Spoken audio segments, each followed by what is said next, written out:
All right.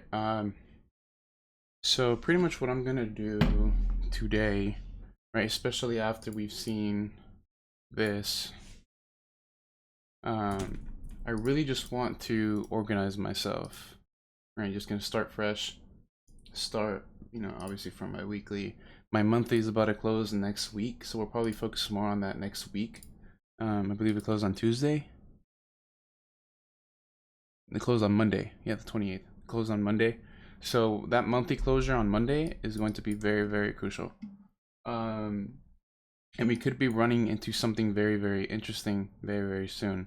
So, right, obviously from a monthly perspective, technically, we are in no man's land in terms of an overall bias, right? And then the reason why I note that is, for example, the most clear structural range is currently from high into low, and we did not create a new high and we did not create a new low, although we are technically seeing 50% of the wick being filled there, and in the opposite direction we are seeing potential bullish order flow be shown. But this did take out the POI, and then we did tap again, whereas here it was just a simple, a quick move. So I would more so kind of favor that downside in terms of an overall long-term bias, right? Because that would then align if we were to zoom out into our 3-6 month, right? You could see that technically there is a bearish overall structural range. So I would more so favor that from a overall perspective. So right now, taking that into consideration, right, I want to favor, right, that downside. But right, obviously I know that we need a bearish transition on a bullish pullback of a bearish trend in order to find an optimal entry. So as of now, we are seeing a reaction off of a monthly inefficiency, but that really isn't the most appealing thing, because internally that's going to take some time, to actually give us something.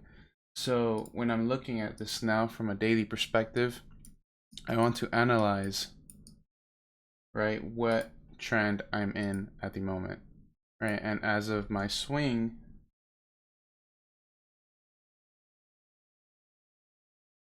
right, I'm low into high, into low, into high, into a pullback, and as of now we see no substantial new high. We are seeing a potential sign of liquidity being taken off of a monthly inefficiency, and internally, right, we could start to see, let me actually go zoom out a little bit more. We're starting to see, right, internally, right, that we are bullish, right? But as of now, it's a bit tricky because, and I'll explain more deeper with EU, but as of now, you can clearly see there is an internal turbulence point here, right? And this is pretty much the continuation after we took out structure, which led into taking out that high. And that's pretty much where there is a current reaction at the moment. We could probably narrow it down, probably maybe M30. Yeah, you could probably see here, right? There is a candle which led into the upside move, but then there's also, right, a potential candle that led into that candle. So in terms of the overall potential area of interest, right, there is something a little bit appealing there, which would be in alignment with continuation into the upside. But I'm not too convinced with this move, right? Especially after, the news event yesterday. I'm going to be very, very attentive with what happens in this premium, especially because the only reason why I'm kind of referencing more of a bearish bias here is, for example, we've already seen an internal reaction. The internal reaction was via, I believe, was it this? No, it didn't reach that far. But there is an internal reaction. There is an internal willingness to continue higher. But that bounced off of, right, a bearish POI. The bearish POI led into the reaction being failed. And there is now an internal structural range, which is why I'm favoring anything within a premium to probably continue a bit lower. And that would pretty much suffice with the argument that this is an unsubstantial new high. It was pretty much quick and immediate in terms of what is happening, right? And even though from a daily perspective we did not get what we had wanted originally with the initial push up to the upside, and then, you know, the failed flag potential pattern, but as of now, that continuation bias in terms of the structural bias is still continuing. And by that I mean low high retracement into an unsubstantial new high.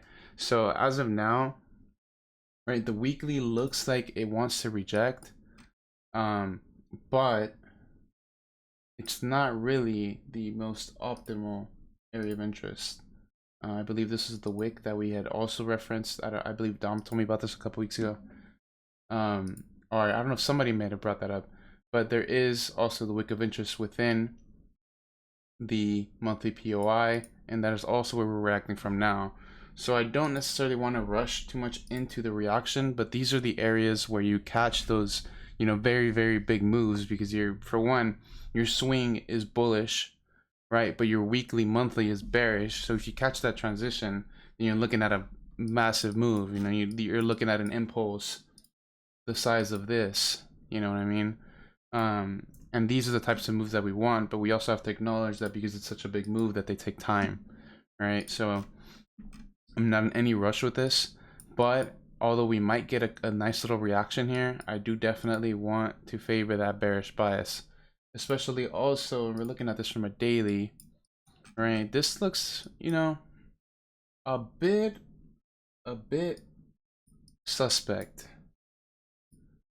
It doesn't look too clear here, but it looks a lot better in EU. But it looks a little suspect. But before we get to EU, we'll probably cover AU. AU, this has been sloppy, very, very sloppy. Excuse me. Right, pretty much gonna do almost the same thing here. Right, we know that we were technically bearish at the beginning of the year. Is there anybody else? Okay. We know that that we were bearish starting the beginning of the year based on the internal reaction leading into its bearish structural range, and we caught the continuation to the downside, which cleared liquidity. So from the overall bias, right, I want to say we are bullish long term if we are to get a reaction from a discount. If we're referencing, right, a bearish liquidity grab, right, an unsubstantial new low and a potential reversal, and we can actually start seeing higher pricing over time, which matches the narrative of the potential DXY flipping over time. Right, even though internally, let me go to the 3-day, even though internally, right, we have not broken a substantial new high, right? And so because we did not break the previous high, we know that once this was in alignment from a bearish perspective as the previous structural range, that's kind of why we were pretty much very, very confident with that bearish continuation there. And after you've taken out, you know, a very major point of liquidity, we're seeing the reaction internally. So when I'm now trying to derive a bias off of this, right, we know we are bearish.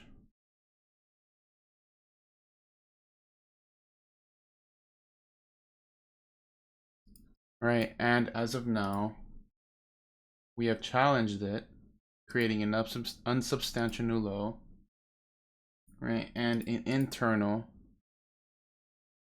liquidity grab. Right, so even though we have that internal liquidity grab, that doesn't necessarily mean I want to buy, right? It kind of also just means that we have to reference both directions, so we can see that there is right, a bearish mitigation in play here at the moment, or it was at the moment. So I have to dive in. But the reaction, right, was obviously present because you could see right here order flow disruption into the downside. So there is a confirmed reaction based on here. But because that failed and then led into, right, taking out the POI as a whole, that is order flow disruption. But once you see that, and then it immediately whiplashes,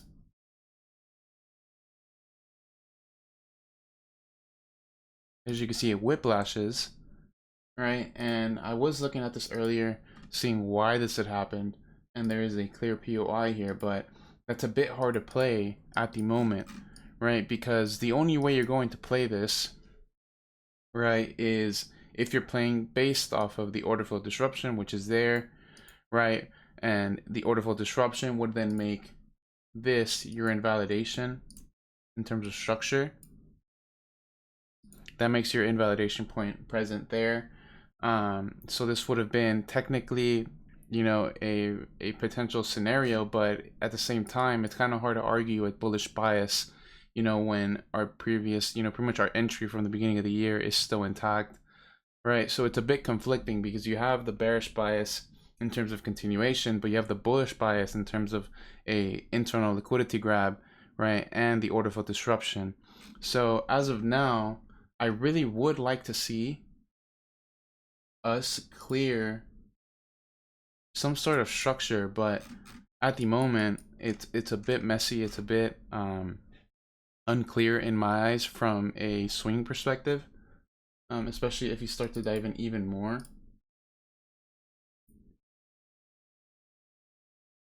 Right, so internally we've seen a whiplash, right? Like we said, with the M30 POI, you could even reduce it, I believe, to right here, right? You could see that is present there, and this whiplashed, and it didn't really give anything conservative internally, right? As you can see, unless you're playing the internal continuation, but you pretty much just whiplash. So like I said, I don't see much clarity in here, and I don't necessarily like want to say that I want to sell here or anything like that, because when the direction is unclear, right, although we created an order flow disruption, we then created an internal liquidity grab. So although we're bouncing off of a bullish POI, I'm not the most confident that this will take out structure. Not the most confident in that, right? Because by all means, the bearish liquidity grab could also come into play, especially here at a premium, and you could see something internally begin to play out, which would lead, right? Obviously, if you get that bearish reaction, you take out the continuation BOS, leading into unwillingness here. That could then lead into more downside movement. So it's a bit unclear, in my opinion, with the direction here. And with that uncertainty in play, I'm probably just going to sit it out for a little bit. But that'll pretty much bring us to EU. And EU, right, the inverse of DXY, right, has been messy. It has been very, very messy. From a weekly perspective, we are seeing, right, obviously the POI. Actually, let's see if there's one on the monthly. Yeah, monthly inefficiency fill right there. Pretty much the same one from DXY. But I don't see anything else. Yeah, nothing else. Well, H12 wick, but eh.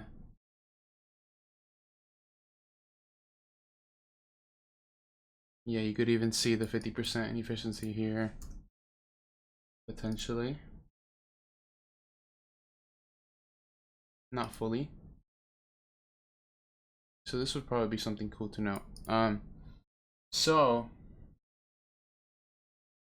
what I'm getting at here is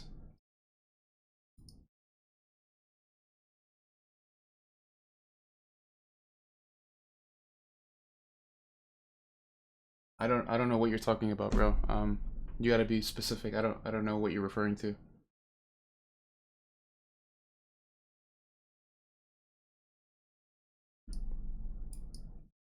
If you got a question of something that I'm talking at the moment, why not just unmute yourself? I don't know what you're referring to. Hey, try not to be on. Yeah. Try not to talk too much on a work call. But if you zoom into a 2 hour, obviously we took it below. Where? I mean, took liquidity What from that pair? last low, like here, What pair? right there. Zoom into the major intraday 2 hour, and then you'll see we had a preliminary break. Well, obviously right here. Would you consider that the confirmation of liquidity grab, or would you want a little higher? Is what I'm asking. Well, what are you referencing? This low right here. Right, and what? So you're referencing this leg. You're referencing this leg. So, one, we've already seen the liquidity grab here, right? So two, we're referencing a pretty big, structural range there. So I would more so like to see a minor intraday leg be fulfilled, or maybe be taken. So when I'm zooming in, let me actually take off volume for this is right here, reaction. Right, that's pretty much the final time you saw a preliminary structure break here, so that would probably be up here. This preliminary break is just signaling the pullback start. But for the external to be considered a full-on liquidity grab, you would need that up there.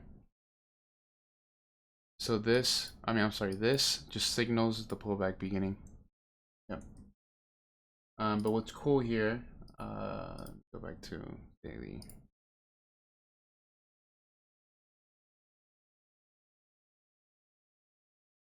Right, is this ton of effort to take out a previous low, right? Ton of volume coming into play just to then bounce off immediately, and that is giving me heavy signs of potential accumulation coming into play from, you know, an overall perspective. Because for one, right, we reached a climax point, right? We gave an automatic reaction, and then we continued, right? Potential pullback, the initiation of the pullback, because that is the continuation BOS, leading then right into a secondary test, which takes out liquidity and then bounces off once again, right?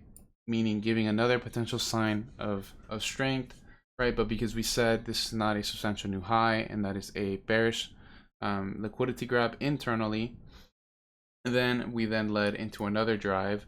So if we are to see that preliminary structure break and then come up higher, come lower into a discount, we could actually see a potential last point of supply, leading then into SOS, which, you know, could be the sign of a potential schematic. I'm sorry if you guys hear that. Hold on one second. Hold on.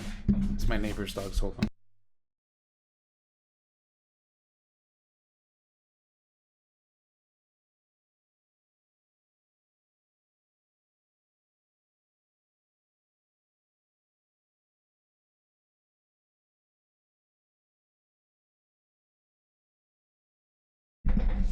Okay, yeah, the door was open, my bad. Cool, but what I'm referring to with this, right, although we didn't see the the climactic action, something like this here. We didn't see that there, right? But now we are seeing high bearish volume coming into play to not create a substantial new low. So that's giving me, right, vibes of a liquidity grab coming into play, which would then lead to, right, something into the upside. And as you can see, that's realistically or technically what you see here. Right, you see the climactic action come into play, you get the automatic rally immediately after, which is the continuation, right, of the range, right, low high retracement. But once that obviously is then taken out, right, this is still a sign of the pullback because this is a continuation BOS, not a reversal BOS. So that would mean that this is still in play, the invalidation is still in play, meaning this is still part of the pullback. So you get that continuation BOS here, leading then into another drive, right? That new drive then leads to challenge, right? The previous phase B high, leading then into, right, a spring. So the only way, right, that would confirm this as a spring and not trying to pick a low, for one, obviously, is the whole volume thing, comparing to what is price doing via the volume, which is, and we'll come back to the picture in a bit, but pretty much saying high volume, and the result being a liquidity grab, not the result being a new substantial new low, a new lower low, right? So when we're seeing this, right, the only way it's going to work, right, is if you see that preliminary structure break, that any type of internal liquidity grab, and seeing, right, the potential test be coming into play. And obviously this then varies via the scenario, right? You could obviously see the continuation, right? Or you could see obviously the potential, because this in our scenario did take out previous structure. So we could see high, low, right, coming into here, coming into a retracement LPS, and then giving us a reaction to the upside. And by that I mean, right, because we did take out previous structure, we could see, right, obviously the point be taken out, and then we get another discount before we release. But I really want to lean over to that bullish bias. I think it makes a lot of sense, right, especially after what had happened yesterday, a major news event, which is realistically kind of not as big, but realistically the same thing as kind of what happened with COVID, with, you know, the whiplash, right? And then you see price start to gather itself and give you, right, a big longer term move, right? Because as you can see, we got the whiplash, right? The news event had occurred, right? And until we had this, right, technically once we're taking this out, we're bearish, so there's the bearish continuation. So it's up until this happens that we can assume a bullish move. So if we are to be bullish, it's going to take time. 100% it's going to take time.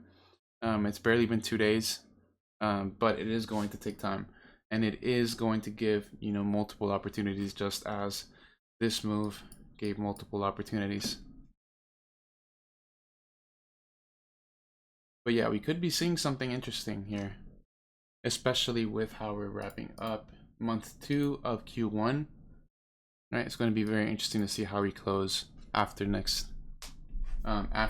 this next month coming in. Right, this could close out pretty bullish, and that'll mean bullish runs. So yeah, just trying to build a case. But with that being said, I mean, there really isn't much else to cover. It's been an interesting week. I know a lot of you caught some really good moves. I know a lot of you caught some very good moves. Especially, I believe it was GU. But I believe EU had a pretty interesting move here. Yes, 2 days ago, I believe it was Wednesday.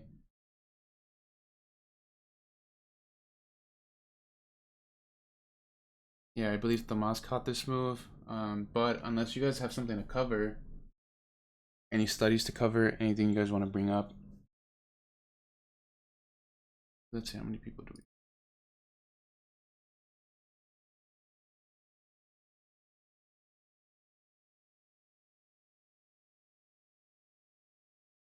Yep, I see it there. Yeah, I mean, that's how it goes. That's how it goes. However, how conservative you wish to be determines how many opportunities you get in a week, and sometimes you just don't get any. Hey bro, question. If EU does take out 1.150, that would be structured disruption, correct? One point what? 1.15. If it takes out that whole entire. Oh, you're talking about the overall range, okay. Yeah, that would be technically structural disruption on the daily, correct?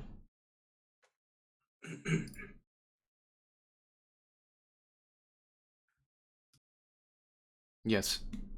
And also would be overall liquidity grab. And that would support the case of the potential schematic, and that would, you know, support a lot. But honestly, it really looks like it wants to. If I'm being honest, like, I would love to see something like that. Right, for sure. It's really just the DXY is like a very critical point on the high as well. The turbulence point is still intact, so Next week should be next week is going to be very interesting. Next week will probably be a transition week, and then if we are to get a big move, it'll probably happen within 2 to 3 weeks. Right, because in order to confirm that DXY bearish bias supporting building a case, you would just need that major, you would need that swing position to, you would need that higher low point to get taken out. Because right now, technically, we're still bullish, so you can play bullish moves, but it's still just reaction from that weekly. Mm-hmm. Yep. But yeah, so I think it'll be very interesting. But yeah, does anybody have any questions in here?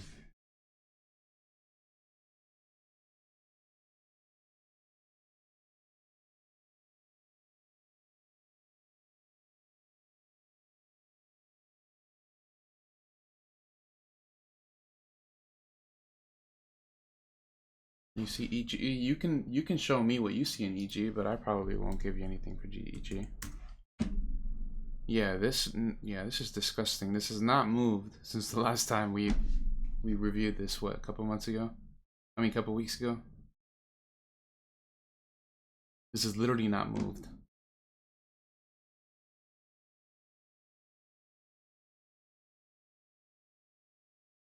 Yeah, this is disgusting.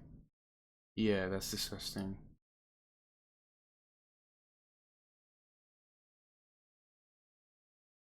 It's interesting. We're finally almost going to reach that target that we had been talking about since way back here.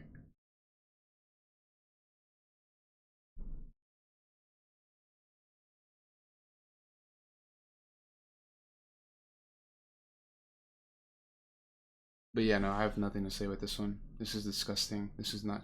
I'm gonna say it's not tradable, but I'm not gonna say it's optimal either.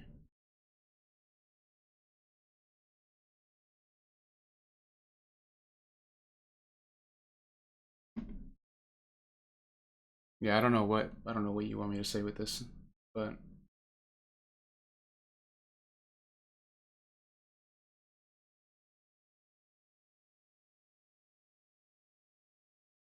pretty much the same thing here.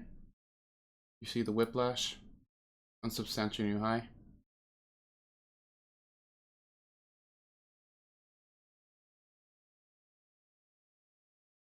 And then here,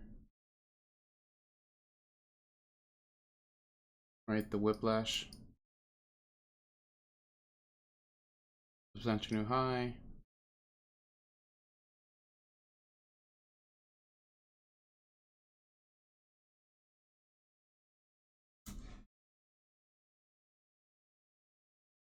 Gold has been interesting. What's been interesting about this? This has also been super choppy.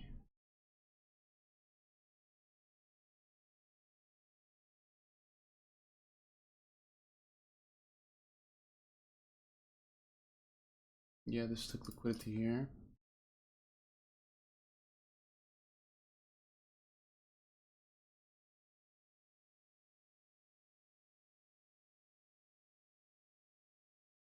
Nice. The thing is though is I don't know if that makes sense. Sell there. Technically picking a high. I know some people caught this move here.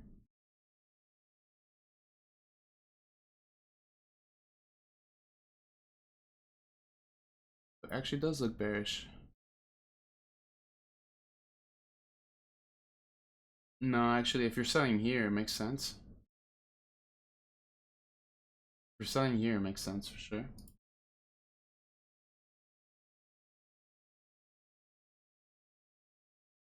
But was there anything clear? Let's see.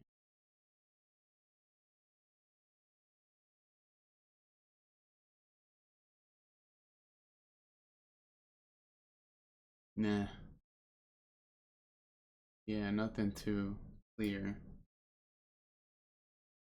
Yeah, nothing too clear.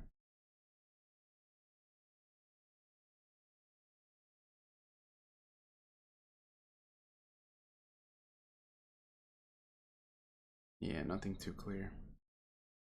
But let's see what happens once this is taken out.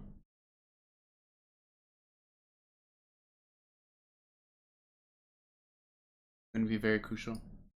But from the major intraday, I don't know. You need a bullish conversion, or if you want to keep buying this though. Internally, I would say that is bearish.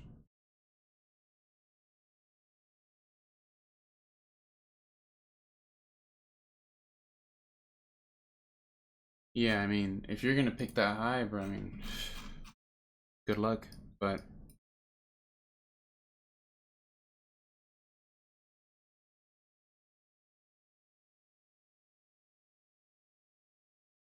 yeah, if you're being aggressive, you can definitely trade this. And if you're being aggressive, you can definitely take that. I believe this is what Chris took. But if you're being conservative, you would wait for that. And this.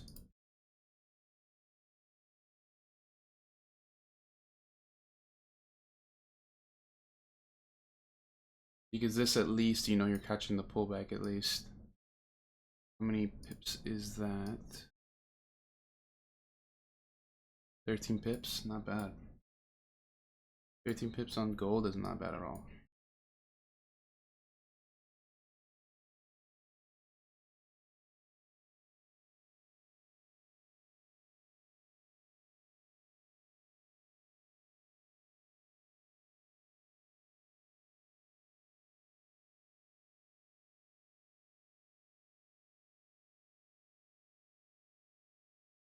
Well, if you don't have the direction, you can't necessarily justify a trade. So if you're trying to justify a trade and you're taking trades without knowing the direction, then you're asking for losses. Everything is tradable, but everything isn't tradable. Like, everything is tradable in terms of theory, but everything isn't tradable in terms of your model or models.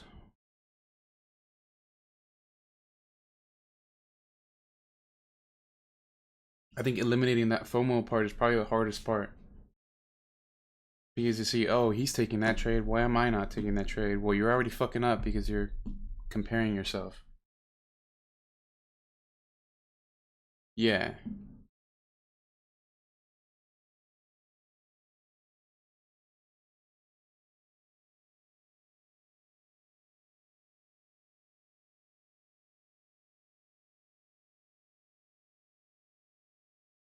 Yeah, and I mean, yeah, like you can't compare, even if you trade the same style, you cannot compare two people. It doesn't, it's just, there's too many components to try to make that assumption. Yeah, bro, and that's exactly why the process is in place. That's why I don't want you asking questions for 6 to 8 weeks.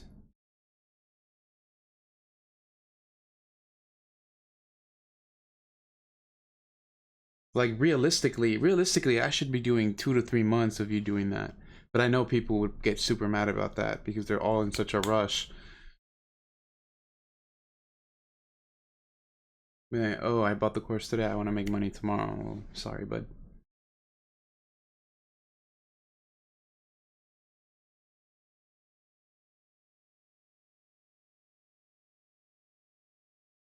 Yeah, that's why I don't like to that's why I also don't like to engage in the mornings too. Like, you each have your own bias, I have my own bias.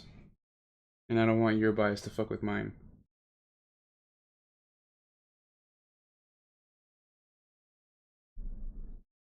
Yep. Because, for example, the criteria for a minor intraday trade and a major intraday trade is completely different too.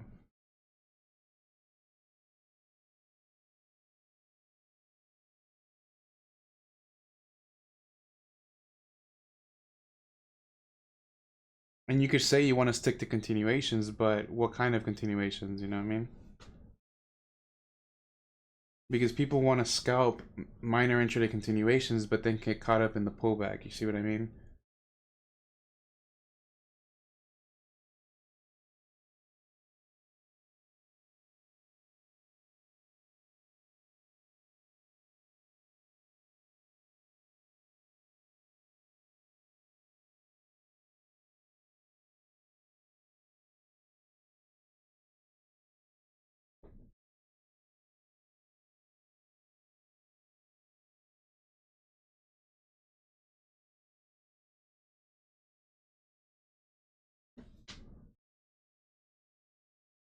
Yeah, does anybody have any more questions?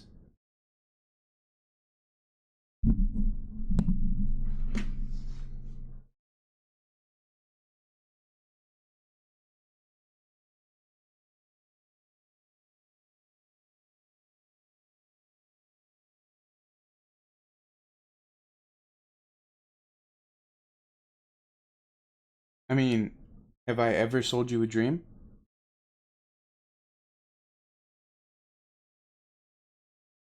So how can you justify that?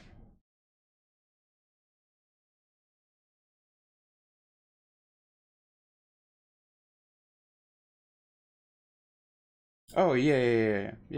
I mean, but that's just how do I say this? Like, that's like the whole like possibility probability thing. Like, the possibilities of trading high risk reward is extremely high, but the probability of you getting that is obviously a completely different story. Well, look, like just theoretically thinking, oh, it's 1 to 10 on a 1 to 10 on a 100K is a 10K. Well, that's false. That's false. Principally, that's false conceptually too, because RR and ROI are two different things. So that's like the problem that people face. It's like they think RR is ROI, but that doesn't make sense because they're two different terms, and you consider different things for each one.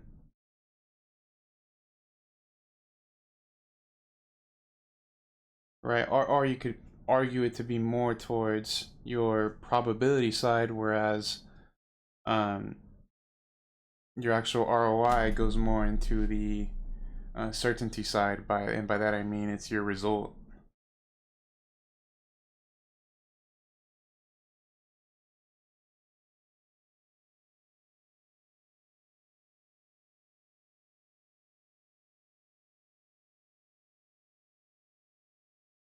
So realistically, high risk to reward doesn't sell a dream. Like your theory approach is what sells you the dream.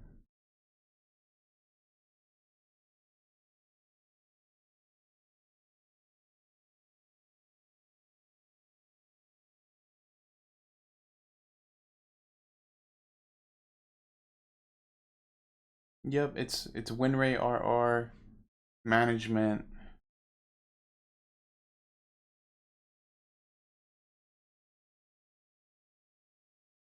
Exactly. Yeah, so like just the issue, bro, is honestly it's just information. It's really just information. Like people talk about RR, ROI, blah blah blah, this and this, but if you were to ask them to define each and every term and what components fit into each, they probably wouldn't be able to answer. Right? So that's why I always tell you guys you want to focus on details.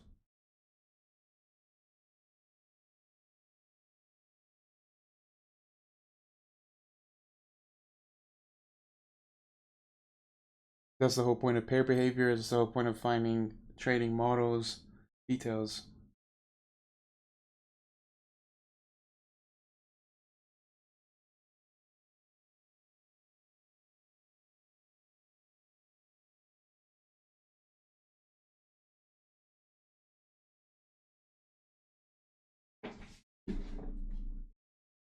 But yeah, I mean, unless you guys have some more questions, we can go ahead and wrap it up here.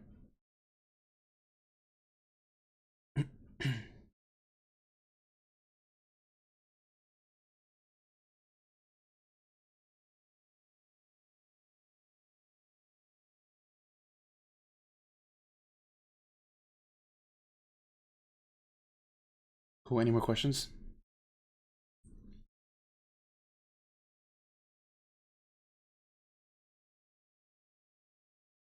Cool, go ahead and end it off here.